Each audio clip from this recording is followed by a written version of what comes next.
I'm a fish boy who skates for Team X, blades with a leprechaun who plays basketball. Come to my smart house, meet my alien sister. Don't come hungry, because I'll bet my mom can't cook.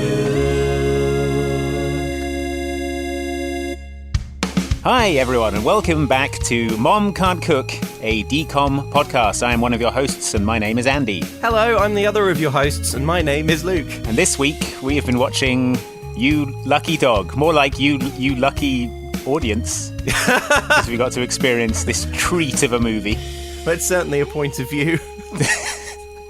So this is another DCOM film, another Disney Channel original movie, and hopefully... if you're listening to this podcast, you took our advice and watched it yourself, and you've come armed with the knowledge of what happens in this film. If you've been listening since the start, then at this point you are two DCOMs into what I can only describe as a transcendental journey. A lifelong journey that will change you as a person. It's certainly lifelong if you watch all the DCOMs like we did and then have to watch them again to make a podcast. Yeah, it's so you've seen all the DCOMs twice. We should get a window on Main Street at Disneyland or something for this. I think probably what we'll get is just sued. Hey, Disney, get off our case, all right? We're helping, probably. How about this, Disney? Leave us alone, please. You don't have to give us a window on Main Street. Just leave us alone. Just be cool about it. Why can't you be cool? We're willing to revise our offer from window on Main Street down to please leave us alone. Please leave us alone. That's our final offer. Our final offer is please leave us alone. Anyway, You Lucky Dog is a film about a dog psychic.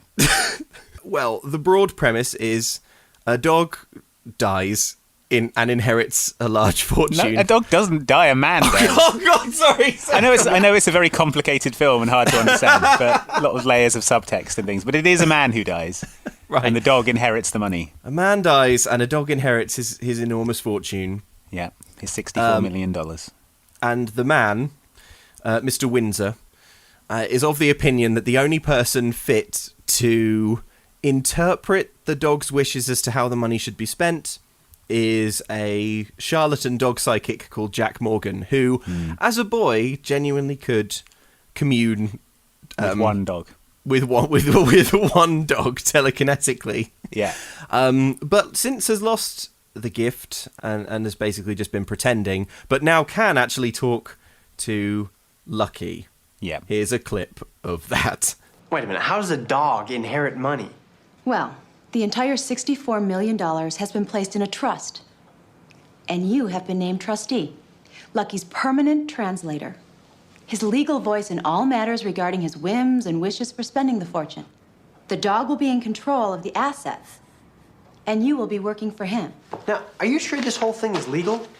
Ironclad. Unless, of course, the heirs can prove that you're mentally incompetent. Oh, well, no problem there. I mean, I am sharp as a tack.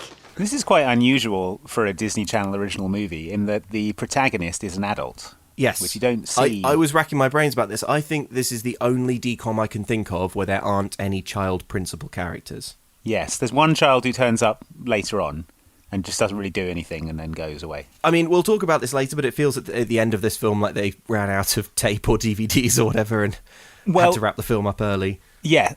Again, this is something that I noted is this film is structured very poorly, I think.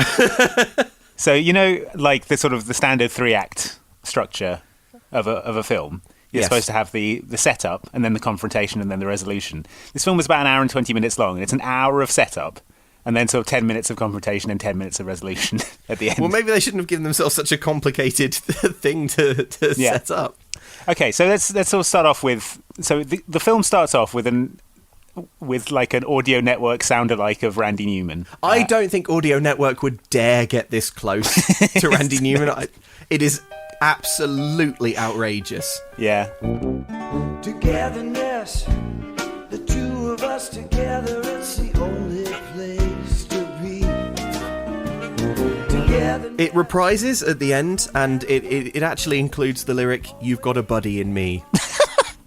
I mean, okay. What year was Toy Story? Toy Story was 1996. No, 95. What year was You Lucky Dog? Oh my god, what if You Lucky Dog came out first? No, okay, it is 3 years after Toy Story. I was going to say. We're imagining the world in which Newman heard saw You Lucky Dog. And he was like, yeah, or Hey, like, Dad. yeah, it's like, hey, Randy, it's your cousin Marvin Newman. You know that new sound you've been looking for? Just holds the phone up to You Lucky Dog on the Disney Channel. Togetherness. You got a buddy in me. You are a dog. I can read your thoughts, I think. So the film starts with this montage of the young Jack Morgan and his incredible psychic connection with his dog through a sort of montage of newspaper clippings about their incredible adventures. The film tells us that he can really do this stuff, but if you were just to read these newspaper articles, I don't think there's any way you would come away thinking this was real. Because the thing that the examples they've got of his psychic ability are him pointing at a drawing of some meat on a blackboard. Yep. Him saying that the dog is thinking of a meaty bone. He's thinking of a meaty bone. Yeah, there is no way for anyone to verify any of his claims about what the dog is thinking because the dog can't talk. So he's basically gone into like labs and universities and gone, yeah, I can read dogs' minds. This one is thinking of a meaty bone. And everyone's like, wow, this guy's the real deal. Wow, how did he know? This is actually a recurring thing through the film. Whenever Jack is asked to prove his power, he always says something like, the dog is thinking about eating shoes. Yeah. The dog is thinking about digging up a bone. Well, there's no way he could have made that up. The dog is thinking about having a wet nose. It's a detail only a dog would know. The dog is thinking about how it's descended from a wolf. Other dog facts. The dog is thinking about eating its favourite food, dog food. The dog is thinking about chasing a cat. Yeah. Well, he's never chased a cat before, but he's wanted to. He says that he wants to, though. I'm like, wow, I'm convinced. Then we find Jack in his office in the process of scamming some good people who made the mistake of believing in a dog psychic. People who loved their dog so much and wanted it to be better, because this is a dog who has been overeating, and they're worried about the dog's health. Yeah. And so at their wits' end... Nowhere left to turn to save their beloved companion. They turn to Jack Morgan, the fraudulent dog psychic, who has fallen asleep and the dog is eating his sandwich, thus exacerbating his health problems. So this is our hero, Jack Morgan, fraudulent con man. I know what you're thinking, decom audience of young kids. No, he's not a child like you. I mean, he's so easily could have been. Like, I don't understand why it had to be an adult. Like, he could have been a child who had a dog who he was psychic with, and then the dog died, and then he couldn't do it with other dogs. Yeah. And then he found this one other dog. Like, I don't understand why he had to be a con man adult. All I would say is that the performance given, I would describe as quite childlike. It's the actor Kirk Cameron is the main actor in this, who was in Growing Pains, and then he left to become a sort of evangelical Christian pastor who has been quite controversial, specifically around his views on COVID-19. I see. Yeah. He plays Jack Morgan with his mouth almost always open. Yes. I think that's the way he communicates a sort of childlike innocence. That's kind of Tom Hanks in Big style performance. Yes, that's it. That's what he's channeling. But yeah, he's this washed-up dog therapist who sleeps through his consultations. He charges $50 to cure your dog. But his problem here is that the man who owns the dog, who's been overeating, is a personal friend of the mayor. And he walks in and finds out that Jack Morgan is sleeping, and he says, right, I'm going to go and tell the mayor about this. But Jack is confident that the guy doesn't know the mayor, so he doesn't think it's going to be a problem. It turns out the guy does know the mayor. Turns out he knows the mayor, and it's a problem. But before he gets shut down by the mayor, he is visited by 3 ghosts. And yes, three ghosts: Clive Windsor, Calvin, and Lucky. Clive Windsor's dog, Lucky, is feeling anxious and stressed, and he doesn't know why. So he's gone to and again, someone else sought out the help as a last resort of a dog psychic. At their wits' end. Yeah. But this one is different. Oh, done already? Yes, I'm having trouble getting through to him. I'm sorry, it's just not going to work out. Are you sure? I'm positive. You know, maybe you should just see another dog therapist or a veterinarian. Anybody but me. Is Lucky all right? I don't know. Is he sick? I don't... He's worried about you. The dog walks into Jack's office. Jack's like, well, you know, sit down. And then he starts to explain his sort of backstory to the dog. And then the dog starts kind of shooting psychic knives into Jack's head. But it is weird that the first real psychic connection he's had with a dog in years, he immediately throws out. Like a wealthy man comes in, he can actually psychically connect with this man's dog. And he's like, oh, this is weird. Ew, get out, never come back. There's two puzzles that this poses, and you're like, oh, I can't wait to see these resolved. One, why is he throwing away this golden opportunity? And two, why this dog in particular? And the film answers one of those and completely forgets about the other. Yeah, I felt for sure there was going to be some reason why Lucky in particular was able to communicate with Jack. Jack hints at it. He says maybe it's a genetic thing. Can we talk about the dog communication, the psychic dog communication? Because I just want to sort of bottom out how it works. Yes. Well, the film is kind of unclear in itself as to whether Jack can read the thoughts of the dog or whether he is a sort of empty vessel that can be possessed by the dog. It seems like both. It seems like he can communicate in a sort of free and casual way with the dog. He can just ask it questions. The dog, you know, Lucky can reply, or Lucky can kind of interrupt and say, "Hey, I want this," or "I'm thinking this." So it seems like they can have just a basically normal conversation. But then there reaches a sort of tipping point where Lucky becomes too excited, yes, or too emotional, or feels any kind of passion too strongly. And then Jack enters a kind of fugue state where he does become a kind of clone of the dog's brain. Yeah, so it's not like the dog leaves the dog's body. It's like there are two of the dog doing the same thing, and one of them is Jack. Yes.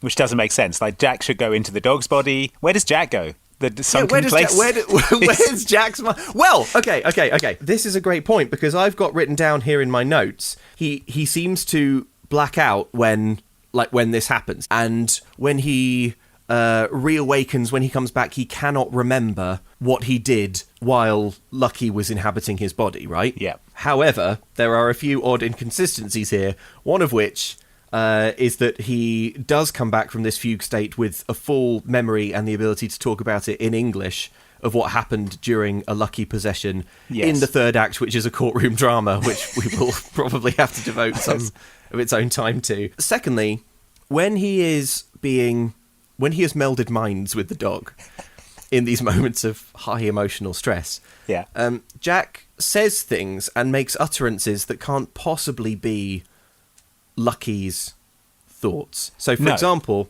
I've written down some quotes here. "Oh, Susanna, oh, honey, come on, bring it home." Yeah, he seems to have like a southern accent sometimes. Oh, Susanna, bring it home. Bring it home. He also says, "Yeehaw!" At one point. Hallelujah. Later on, the dog is using dog language in the courtroom part. It's sort of talking about two-legses, and he's like, he's a runt of the litter, and all these kind of dog terms. But he also understands the concept of a judge and the legal system. Yes. All I can think is that because there's no way that Lucky is saying in dog language the words, "Oh, Susanna, oh, honey, come on, bring it home," because that's very human. It's fairly sexual, but like human sexual specific, right? Yeah. So all I can think is that there is a little bit of Jack left. There is.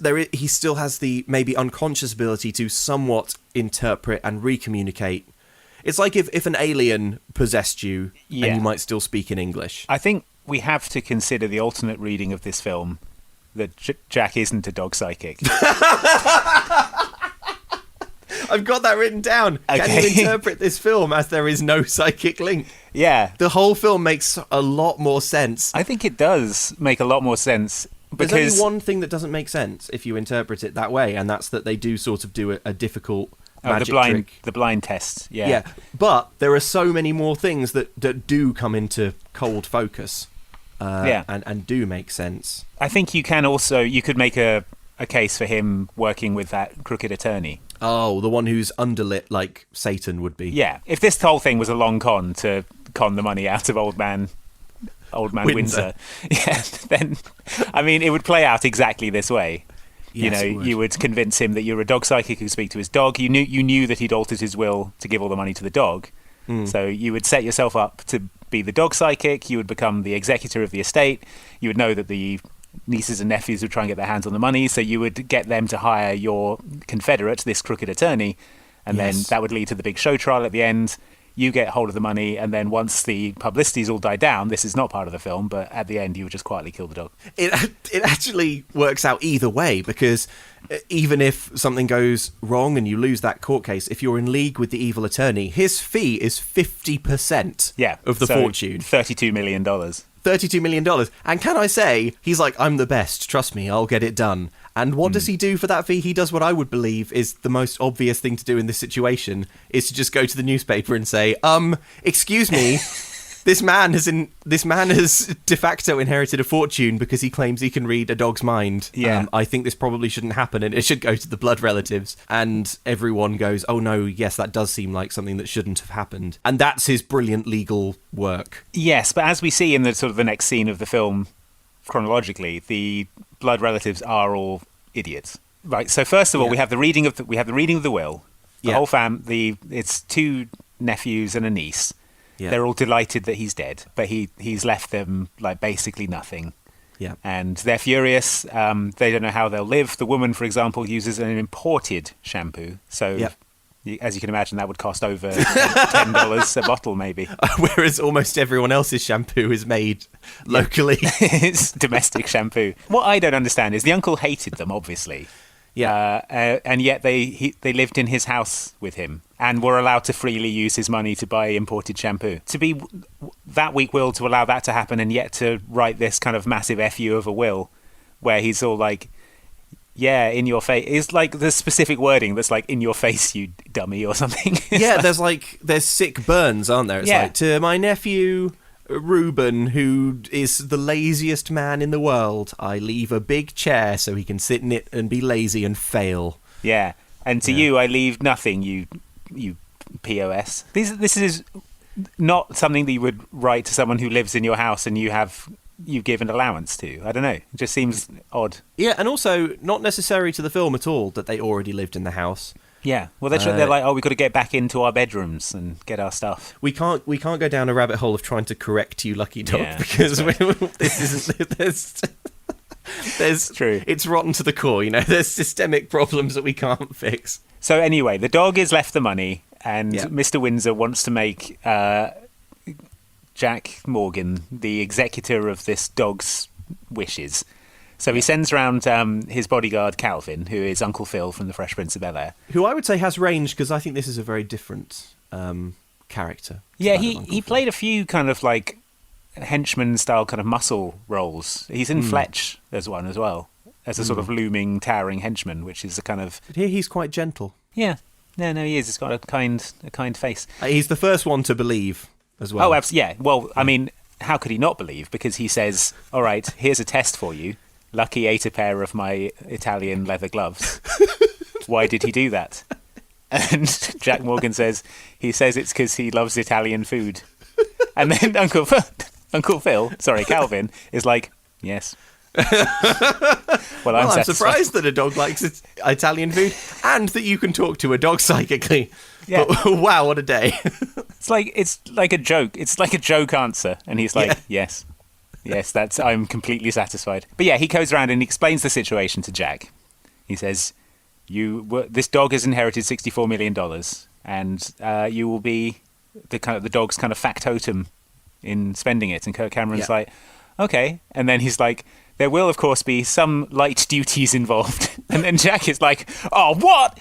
Duties? Knew there was a catch. Knew there'd be a catch, so this is BS. I'm out of here, man. You get out of my office. One of the duties is keep a staff, which he fails to do. Yeah, live in the house. Yeah, live in the house. And, to continue to interpret the dog's wishes. So Jack moves into the house, immediately exposes himself to the housekeepers. Yeah, in the bath, right? Yeah. But then he's like, oh, no, wait, it's okay, I live here. Oh, well then. But then there are these two comedy British housekeepers, And there's a bit where Kirk Cameron is introducing himself to them, and he's like, "Oh, I'm normal. I'm just a normal guy. I do the normal stuff." And then he's hearing the thoughts of the dog in his head, saying that the dog wants to go outside. And the housekeeper says, "Oh, I think the dog wants to go outside." And Jack Morgan is like, "What? Are you a dog psychic too?" Like, no, it's literal common sense. The dog is scratching at the door and spinning around and going, "Ugh." So, and this is the time of day where he always wants to go outside. Yeah. Jack Morgan is so he's like, "Finally, another dog psychic like me. You have the gift." That kicks off a sequence in which Jack is possessed. Is this the first time he's possessed by the dog?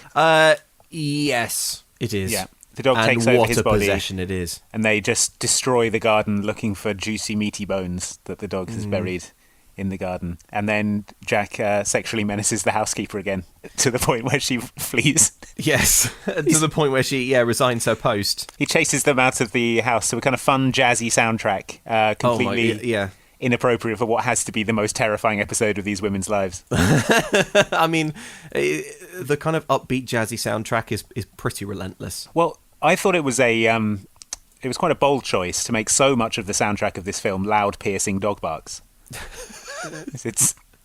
It's a challenging listen, this film. If you find sort of very loud, piercing dog barks to kind of that put you on edge, it's just a lot of that. Jack mentions that it might be a genetic thing, that he lost the gift to commune with that one dog one time. Is it like related to puberty? Do you think? Well, it seems like that was about the age where he lost the gift. But he has it again, so I think it has to be to do with the specific dog. What's interesting is that head trauma kind of knocks him out of it because he's in the car. I've got that note too. Head trauma fixes it. Yeah. So it's clearly something, if it is real, and this whole thing isn't just a scam, it's clearly something like brain related, something physical in his brain. Yes. Because if you kind of knock it, it knocks you out of the dog fugue state. But then we see in the intro montage, I mean, we're at risk of getting too deep here, but that's the premise of the show. Yeah, sure. It is that, there are headlines that say, like, scientists baffled. If it was a physical thing, because what you just said made me think, oh, well, that would show up on a scan. You could have him not talking to a dog, then talking to a dog psychically, and you could compare brain scans, and you could isolate the gland in his brain that is distributing dog talk hormone. Do you think anyone did that for this 14-year-old boy who said that his dog was thinking about meaty bones? Get him in, dissect. Get him in the MRI machine. We can only know the truth by pulling his brain apart. I think. And my dog says he likes long walks and he likes to eat Italian food, which I mean Italian leather shoes. How is he doing this? Oh my God. Get him into the machine. We need to dissect his brain. Sweeps cancer research off the desk. Get out of here, you. Get this boy on the slab. Got some real science. So I don't think probably they looked into it that hard. All right, so the three nephews and nieces, they attempt to film Jack being mentally incompetent.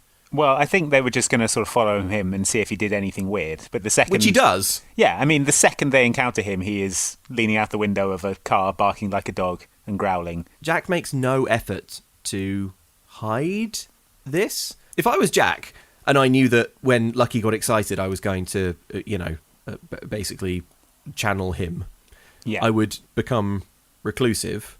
I would probably trust Calvin, and only Calvin, who's already seen this happen. Yeah.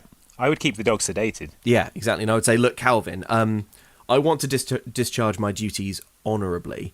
And I can tell you right now that what Lucky wants is new sofas and dog toys. I need you to go shopping for those. If I go out in public, this whole thing is going to fall apart. The dog's going to lose his mind. This dog is spiralling, I'll be honest. The dog's, I've got that note. Dog's mental health equals spiralling. Because, Lucky is really, really taking the death of Mr. Windsor very hard. And he's trying to fill the hole with sofas. And he does buy 7 or 8 sofas. Yeah. And a bunch of, meaty bones and astroturf for the house and stuff. And it doesn't fill the hole that's left in this dog's heart. Well, here's a thought. We know that Lucky is capable of quite sophisticated thought. Understands in broad terms the legal process, things like that. Is able to deliver a touching monologue on the nature of life and transience. Yeah, at right. the end of the film. And we know that Jack can communicate clearly any thought to Lucky Can Jack not explain to Lucky that enormous mounds of bones and thousands of chew toys is not the best use of his money? Could Jack not explain the concept of a charitable foundation, perhaps for dogs? This dog is capable of extremely sophisticated thought and understanding concepts when it suits the writers, and not when it doesn't suit the writers. So they buy all this stuff at the mall. They go back to the house. It's all being unloaded. So one of the delivery men is like, oh, this is a lot of stuff for dogs. And then Calvin says to the man, yes, he and the dog have a very special relationship, in a way that you would only interpret it as he is having sex with the dog if you were an outside observer. There is no other way to interpret that with the way he said it.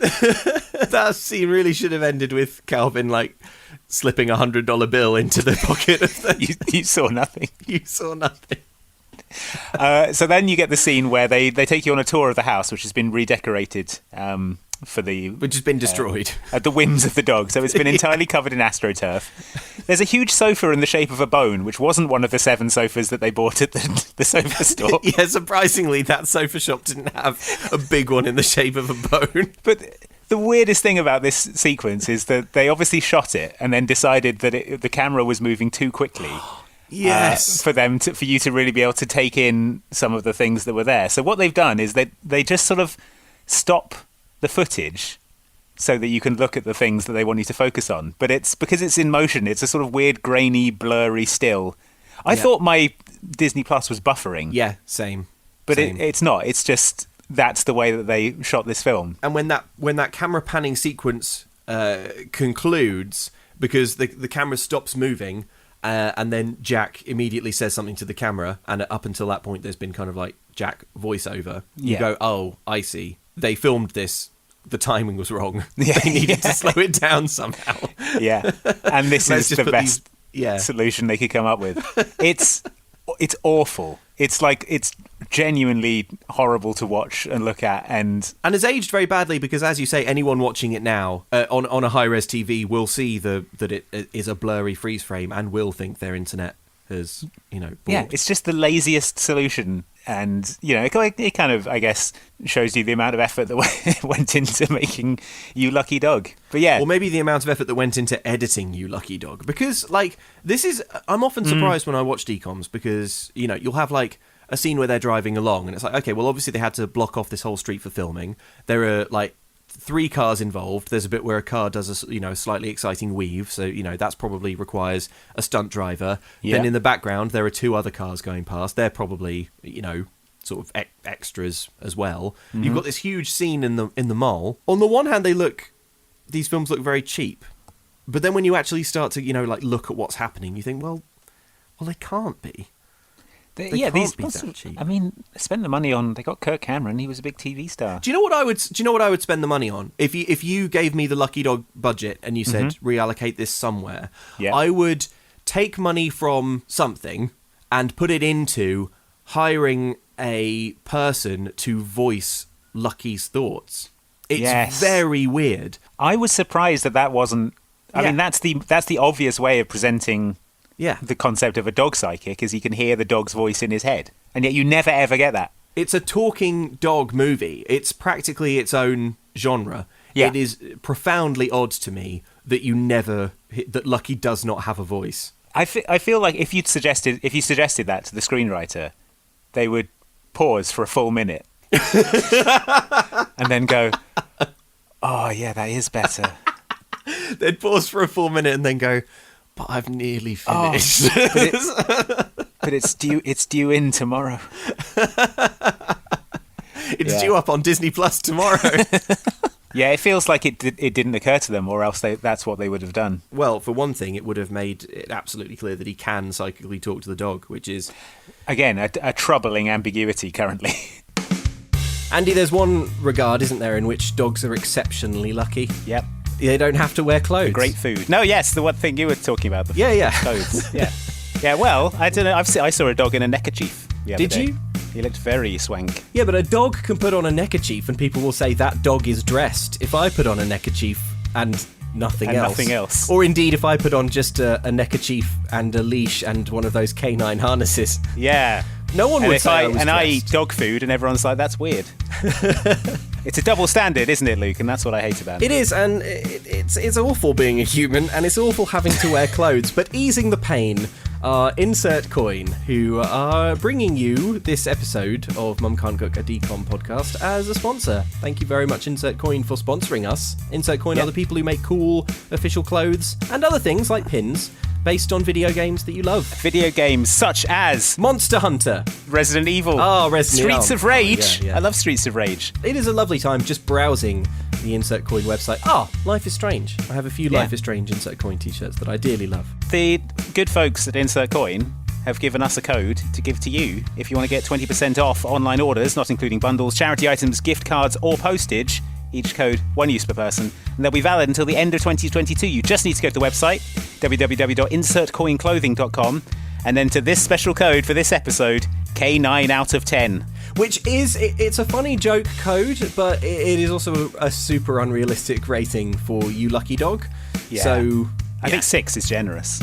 I'll drop Insert Coin a line to just let them know that they have gone too far with the code. Maybe it's like 9 out of 10 people who watched You Lucky Dog thought hated it was bad. That means one of us hated it and one of us liked it. So again, head to www.insertcoinclothing.com and use the code K9 out of 10, all one word, for 20% off your online orders. The Elder Scrolls, that's in there too.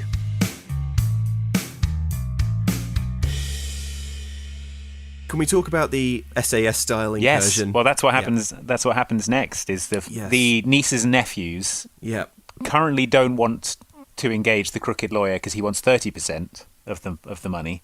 So instead, they decide that they're going to break into the house and kill the dog. No. Tranquilize the dog. Well, I mean, presumably the plan is to kill the dog. I think they want to kill him off-site. Right? I mean, they could kill him on-site. I think they want to quietly disappear the dog so that Jack and Calvin wake up and go, oh no, Lucky ran away. Lucky ran away in the night. Presumably at another location, they will quietly kill the dog. Quietly dismember the dog, yeah. Well, they're going to have to they're going to have to dispose of the body in a way that can't be traced. So they are infiltrating the mansion, armed with tranquilizer guns. All right, check your weapons. Remember, this dart has got enough sedative in it to knock this mud out cold. We're gonna shoot him, and then we're gonna drag him out of here. All right? I didn't watch this through twice because I didn't want to, but I did try to keep account of where all these darts go. Okay. Well, one of them shoots a balloon of a Dalmatian. Yeah. Which isn't even the breed of dog. So I think they go into this situation. Could they not have found a balloon of a dog that looked like Lucky? The prop department was like, it's a dog. Also, why does Lucky want a balloon of a dog like Lucky? I mean, that's a good point. Why has he bought this? I think we know. Yeah, it's true. Okay, so as far as I can figure out, they go into this situation with 6 darts total. Right. Which probably felt like plenty of darts. 2 seeing apiece. as one dart contains enough sedative to knock the dog unconscious immediately, as they explain. 4 darts go into each other. Yeah. 2/3 of the darts they fire into each other. Into themselves, yeah. Into themselves. One goes into a big bone. Yeah. That Jack is wielding. One goes into a blow-up dog, and unless I'm mistaken, I think that accounts for every dart, and then they have run out of darts when it comes to the moment to shoot Lucky. Well, I did watch this whole sequence again, and it's less than 3 minutes into the break-in. They've all tranquilized each other, smashed up all the gumball machines, started shouting and screaming at each other. So again, I would say this home invasion has gone not brilliantly. My favourite moment is when Lyle Windsor, who's the kind of leader of the would-be inheritors, played by John Delancey, is sneaking around and climbs under a big furry rug for no reason at all. No. It would make sense if, for example, Jack or Calvin was coming down the hall and it was like, quick, hide! Yeah. But they aren't. So I guess he climbs under this rug, hoping that the dog will come and lie on it and he can just shoot straight up or something. Maybe. Just start blasting. But yeah, all that happens is that Margaret Windsor, played by Christine Healy, wanders in and Sees a hairy shape moving sees around. a hairy shape and doesn't think twice. Shoots first, asks questions later. The other thing I'd like to say is, okay, it's tranquilizer guns, right? We know what tranquilizer guns do. They knock you unconscious. Yeah. Now, admittedly, Lucky is not the size of a human and is not the mass and weight of a human, but is a pretty big dog. He's a large dog, yeah. And yet, they send all of these tranquilizer darts into each other. Yeah. And the nieces and nephews seem to be completely untranquilized. Well, he's got a kind of a dead leg, the eldest. I guess, but would Sort of it dragging would his it, leg a bit? But would it Margaret not slightly gets tranquilize your whole body? Margaret gets 2 darts, doesn't she? I think she gets one in each butt cheek. One in each buttock. Yeah. Yeah. So you'd think she would be. That would at least, if we are going by the kind of dead leg theory, which the film seems to be, then like she should lose the use of her legs, use of her buttocks. She should at least have voided her bowels. What? The thing that struck me was, so Calvin, he is ostensibly Mr. Windsor's driver, but I mean, judging by his bearing, his demeanour, his size, it's fairly clear that he is also a sort of bodyguard / factotum kind of character. Sure. Here, there is no way that he is not prepared for this exact scenario and is not ready to kill these home invaders to protect his home. Yeah, he's dreamed of this. Yeah, you know, if they're lucky, he will just beat them with something blunt. Most likely, he is going to just he's just going to open fire. And he would be under the law in America. He would be entirely justified to kill all 3 intruders. That could have been the courtroom scene at the end. Yeah, trying to determine if it was illegal killing. Justifiable homicide of these home invaders.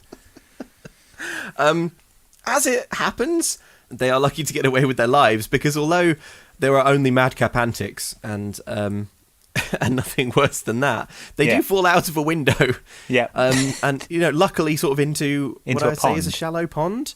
But also the police come round and Jack is like, "Oh, I didn't see any of them. It was dark, even though it wasn't." Dark.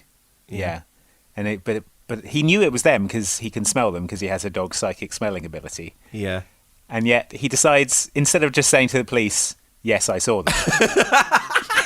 This didn't occur to me. You're absolutely right. Could have just said, "Yes, I saw them," because yes, I saw them. I saw them with my eyes. Yeah, he's instead said, "I have the psychic ability to smell like a dog." I couldn't see them with my human eyes, but I smelled them with the dog's nose. With the dog's nose, to which I am psychically connected. Yeah, I feel like he's just making things a lot harder for himself. Why not just say I saw them? Yeah. So anyway, that's the failed house invasion scene, which sort of leads us onwards. The ending is pretty. I was surprised at the violence of the ending, with the smashing through the window. Well, until Jack, he becomes the dog because the dog's excited, but it really has a sort of Jack is transforming into his wolf form, ready to kill kind of vibe to it. The way he's like, whoa! They were lucky not to get their throats torn out. Yeah, frankly. Yeah. Like with the increased size and strength of a human body. Also, there are 2 of them because, as we've covered, Lucky's mind remains in Lucky. Yeah, it is kind of copy pasted in. So it is like 2. It's like one big strong dog and one big strong man are trying to tear your throat out. And will just sort of fall upon you, clawing and biting and tearing. They were lucky to survive even though they fell in the pond, because bearing in mind they've been tranquilised, you could easily envision a situation where they're knocked unconscious in the fall and then just float face down in the show. Or they've been shot in the legs with tranquilizer darts and they can't raise their bodies out of the water and they drown in 6 inches of water because they physically can't stand up. Why would you have tranquilizer darts as a thing? Because as soon as they shot as soon as one of them shot the other, I was like, this is going to be pretty funny. It's going to be that thing where, that human is going to be all ragdolling around. Yeah, it's going to be all Wolf of Wall Street, and they're going to have to, the other 2 are going to have to carry them out. But no, it just has no effect. No, basically. You would have had to write that, and that's, it's hard, isn't it? Yeah, that's another thing that if you said it to the writing team, it would have paused for a full minute. Tranquilizers work on humans as well as dogs. No, it's dog tranquilizer. It's only for dogs. I would have liked to see Lucky shot with a tranquilizer, not just because I was annoyed by Lucky, but also because I would have liked to see what would happen. It would be a good experiment to see what happens to Jack if you tranquilize Lucky. He would have been free of the dog's influence. Finally. And then finally. He would have Finally, a said brief to moment the of clarity. nephews, thank you for freeing For God's sake. Now let's kill this dog while it's out. He won't let me do it when the dog's conscious. He won't let me do it. He'll stay my hand. Now's the only time I'm free. Okay, I think it's time we talk about the courtroom drama section. Yeah, so then the nieces and nephews go to the evil lawyer and they're like, right, we've decided there's no way we can handle this dog and man on our own. We need your incredible legal skills. And the guy's like, yeah, no problem. This court case starts, which you feel like this is the sort of like the third act of the film. And I looked at the running time and there were 11 minutes left of the film. Really? Yeah. Wow. This whole bit is it's like 11 minutes long. Gosh. So they sort of trot out everyone that Lucky and Jack have wronged throughout the film, which is a lot. The housekeepers are there saying about how he made improper advances towards them. The mayor's friend is there talking about what a con man he is. The lawyer has such a strong case. Well, Alison, who is the lawyer who's representing Jack, and who is like not like a love interest per se, but clearly if they hadn't run out of tape or DVDs, that was what was going to intend. That's to Kirk happen. Cameron's real wife in real life. Is it? So you presume? I mean, Well, you presume there's something. That explains the chemistry. The undeniable. Undeniable. The snap, crackle, and pop between these two. She describes the arrangement, the kind of premise of the film arrangement as ironclad. Jack asks, "Is this legal?" She says, "Ironclad." Yeah. And then they get to court, and it turns out that actually it's about as ironclad as you would expect. Well, also having a man interpret a dog's wishes to spend $64 million. Before they go into the court, she's like, okay, they're trying to prove that you're mentally incompetent to run this estate. Is there anything you haven't told me? For example, are you occasionally psychically possessed by a dog in a way that could be described as you being mentally incompetent? He's like, no, can't think of a thing. This is our She's hero, like, well, in Discovery, once of course, I've seen their case. I've seen what they're going to argue. It says here that you ran around like a dog in the shopping centre and dug up bones in the night like a dog. No? Any of this Hearsay. ringing a bell, Jack? No. There's a point in the trial where they describe Lucky as the richest dog in the world, which really made me laugh because no dogs are rich. He's the only dog in the world with any money. He doesn't need a vast fortune to be the richest dog in the world. but yeah, so the evil lawyer presents his case. Yeah. And it's an incredibly good case. Except for the bit where he's saying that Jack is both mentally incompetent and mentally competent enough to take advantage of Mr. Windsor, who they also claim is mentally incompetent. Yes. Either he's mentally incompetent or he's a mastermind who manipulated Mr. Windsor.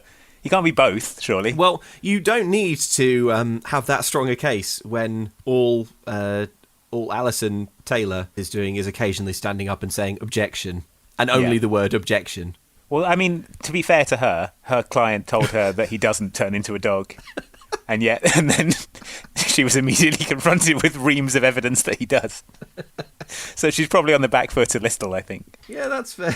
But yeah, if I'm on that jury, I know which way I'm voting. Voting against the dog maniac. But then, when all seems lost, Jack says to his counsel, Alison, put me on the stand. I can channel the dog. And she's just like... So, just to be clear, the prosecution's case is he falsely believes is that he runs around like a dog, and this is clearly mentally incompetent behaviour. Yeah. And his plan is put me on the stand and I'll run around like a dog. Yeah, I'll behave all mentally incompetent. That should help. Also, it's very, very odd when they have this little recess and Alison is explaining, look, it's time to go in there, take our licks. The case is over. We are definitely lost. Yeah. they're going to get the money and Lucky. And he says, what? No, they can have the money, but they can't have Lucky. And I was kind of thinking, I don't think they want Lucky. I think if you want Lucky, you can probably settle. Yeah. You can say, by the way, can I have Lucky the dog? And they'll be like, yeah, sure, we don't want a dog. Also, he doesn't like being a dog psychic. He hates being possessed by the dog. It's painful and unpleasant for him, and it's socially awkward, and now he's probably going to jail. But he's like, no, not my sweet Lucky. You don't like Lucky. You've spent the whole film. If he goes to jail and Lucky doesn't go to jail, because why would Lucky go to jail? Yeah, they don't have dog jail. Will he continue acting like a dog in jail? Yeah. Is there does he have to be within close to Lucky, or is the bond now permanent? No, he must have to be close, because he only started having the psychic connection with the dog when he was brought into his office. But is it possible that now that that's established, we never really see Jack away from Lucky in the whole course of the film? That's true. Maybe once the initial link is forged, yeah, that's it. So, I mean, he would definitely die in prison in that case, because if he's not acting like a dog and throwing himself around, there's no way he would be killed by a fellow inmate inside of 24 hours. Yeah, or a guard, you know. If a prisoner goes feral and is trying to bite the throats out of the guards. So yeah, he channels the dog. He gives this. Sorry, Karen. I think any other viewers will agree that this courtroom scene is maddeningly frustrating because you're just screaming at the screen, just prove it.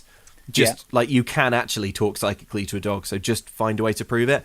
And what he does first when he gets on the stand is say, oh, actually, no, I can't do it now.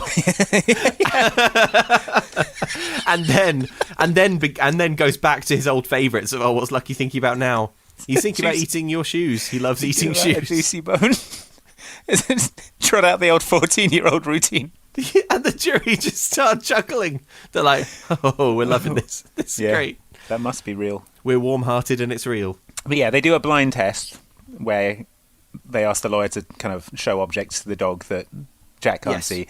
There are two, a pen and a chocolate bar. There are additional details about the pen, which was stolen from a hotel. I don't know exactly how Lucky got that. Yeah. I don't know how Lucky grasps the concept of a hotel. Yeah. Or a hotel pen. I can read English. And there's a chocolate bar, which, fair enough, Lucky, being a dog, would probably be able to discern the specific ingredients of the chocolate bar. Mm-hmm. But were you watching this with a kind of Penn and Teller eye, trying to think, if this is fake, how is it done? Yeah, this is a pretty standard mentalist trick. There would be, again, the easiest way to do it would be to have a confederate. Yeah, the lawyer. Yeah. Yeah, exactly. So if you were presented with this, Occam's razor, it's like, is it more likely that this man is a legitimate dog psychic, or is this some kind of trickery like I've seen on Penn and Teller? Which is exactly the kind of logic that the jury will have been instructed to employ. Yeah, not like assume that dog psychics are real. I assume that dog psychics are real. It's possible that there is life after death, and it's possible to talk to dogs, and like all that implies. But also, we're just going to this court case sets precedent. Legally acknowledges the veracity of dog psychics. Yeah, it does. Yeah, which is it's huge. on the record. Yeah, it's the implications are massive. Then we get the big bombshell twist comes, which is Lucky saw the eldest nephew putting poison into the coffee cup of of Old Man Windsor, which is what killed him.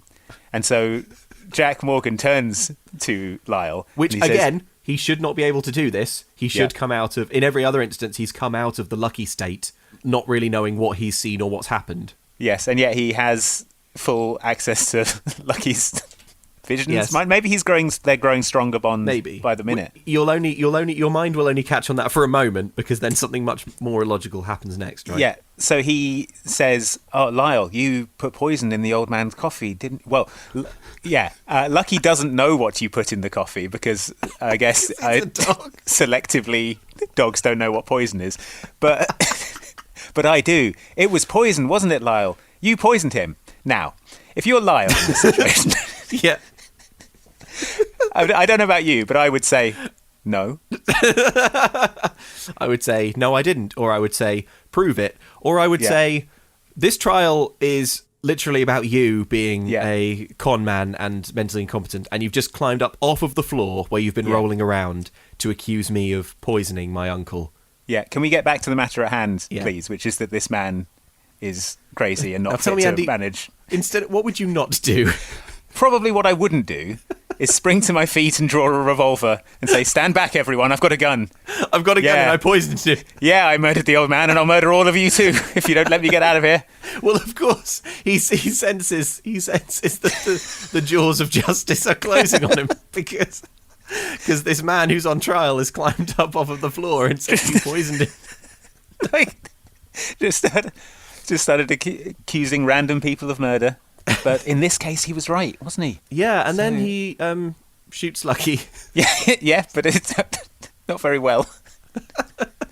Yeah, this is weird. He shoots Lucky, it grazes his ear. Now, yeah, being shot in the ear and being shot and it just grazing your ear. That's Yeah.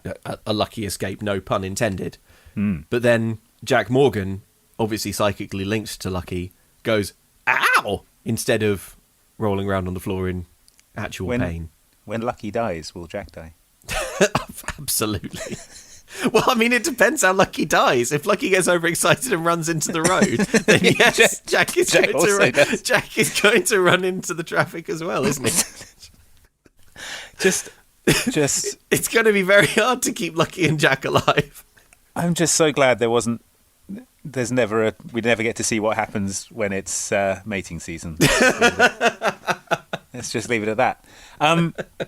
This whole plan by the nieces and nephews is so unnecessary because a dog's lifespan is so short. Yeah, I've got that written down as well. Just wait 5 years. Wait 5 years. Yeah. And I think if you're being charitable to the screenwriters, I think maybe they thought that the nieces and nephews assumed that Jack was as crooked as them and would have the will changed to leave it all to Jack when the dog died. Sure. You could probably make that case, but I don't think he would. No, I don't think just so. wait for Lucky to die and then it all goes to you. Yeah. There's no need to do all this.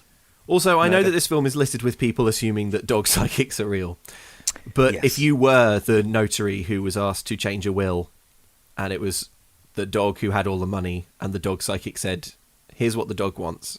Me have money." me to have the money now. Yeah, that would probably be an issue, I think. Yeah. And again, they would be in a position to argue that in court as well. And again, all the nieces and nephews needed to do was what they, were willing to part with 50% of the fortune to do. Yeah.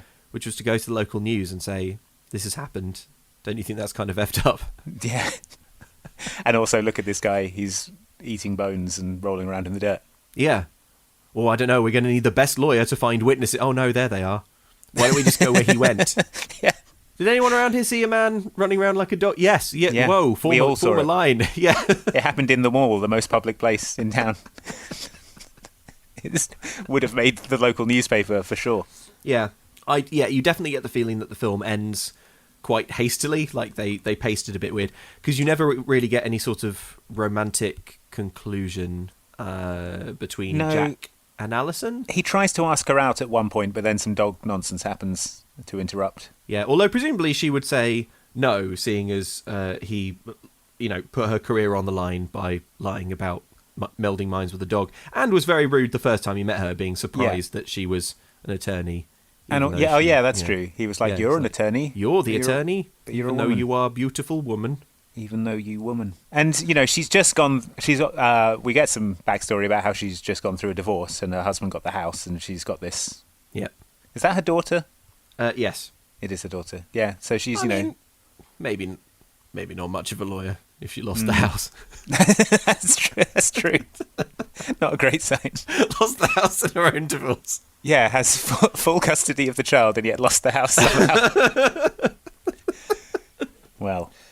So that was You Lucky Dog. Yeah. How many juicy bones would you give it out of 10? I'd give it 5 big meaty bones out of a possible 5 big meaty bones. Oh, okay. I'll give it 5 out of 10. Yeah, it's a weird one. Obviously it's not a good film, but none of them are good films. No. But I think taking it as a decom it is also kind of uneven.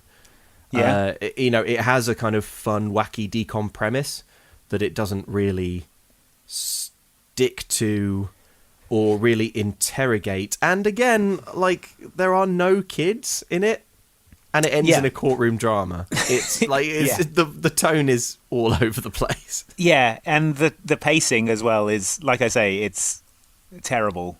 It's like the intro and the setup is way too long.